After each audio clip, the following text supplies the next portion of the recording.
नमस्कार मित्रों। पंडित दीनदयाल उपाध्याय का जन्म 25 सितंबर 1916 को उत्तर प्रदेश की पवित्र ब्रजभूमि मथुरा में नगला चंद्रभान नामक गांव में हुआ था। बचपन में एक ज्योतिष ने इनकी जन्म कुंडली देखकर भविष्यवाणी की थी कि आगे चलकर यह बालक एक महान विद्वान एवं विचारक बनेगा, एक अग्रणी राजनेता और निस्वार्थ सेवाव्रती होगा, मगर ये विवाह नहीं करेगा।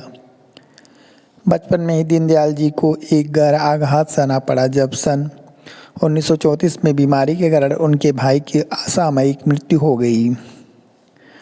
उन्होंने अपनी हाई स्कूल की शिक्षा वर्तमान राजस्थान के सीकर से प्राप्त की। विद्या अध्ययन में उत्कृष्ट होने के कारण सीकर के तत्कालीन नरेश ने बालक दीनदयाल को एक स्वर्ण पदक, किताबों के लिए 250 रुपये और 10 रुपये की मासिक छात्रवृत्ति से पुरस्कृत किया। अपनी चाची जी के कहने पर दीनदयाल एक सरकारी प्रतियोगात्मक परीक्षा में सम्मिलित हुए। इस परीक्षा में वो धोती और कुर्ता पहने हुए थे और अपने सर पर टोपी लगाए हुए थे। अन्य परीक्षार्थी पश्चिमी ढंग के सूट पहने हुए थे।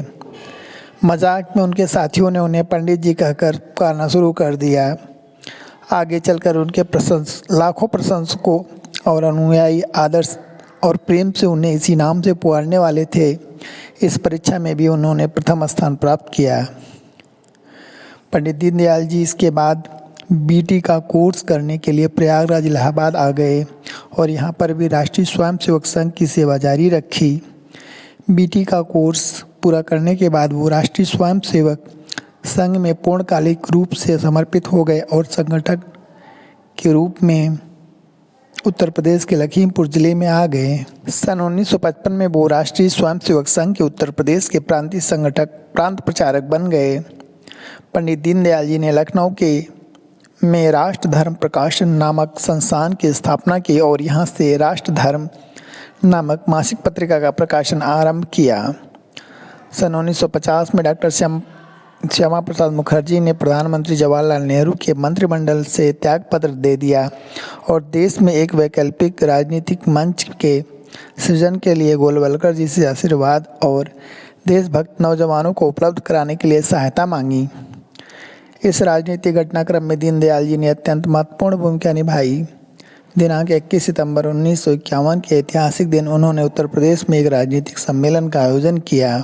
इसी सम्मेलन में देश के एक नए राजनीतिक दल भारतीय जनसंघ की राज्य इकाई की स्थापना हुई। इसके एक माह के बाद 21 अक्टूबर 1951 को डॉक्टर श्यामा प्रसाद मुखर्जी ने भारतीय संघ के प्रथम अखिल भारतीय सम्मेलन की अध्यक्षता की। दीनदयाल जी में संगठन का द्वितीय और अद्भुत कौशल था। समय बीतने के साथ भारतीय जनसंघ की विकास यात्रा में वह ऐतिहासिक दिन भी आया जब सन 1968 में विनम्रता की मूर्ति इस महान नेता को दल के अध्यक्ष के पद पर प्रतिष्ठित किया गया। अपने उत्तरदायित्व के निर्वहन और जनसंघ की देशभक्ति का संदेश लेकर दीनदयाल जी ने दक्षिण भारत का भ्रमण किया। 11 फरवरी 1968 का दिन देश के राजनीतिक इतिहास में एक बेहद दुखद और काला दिन है। इसी दिन अचानक पंडित दीनदयाल जी की असामयिक मृत्यु हुई।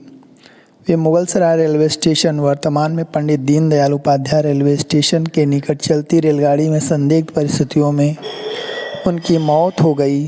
पंडित दीनदयाल जी के चाहने वाले और अनुयायी आज भी उस घटना से आहत हैं। धन्यवाद मित्रों।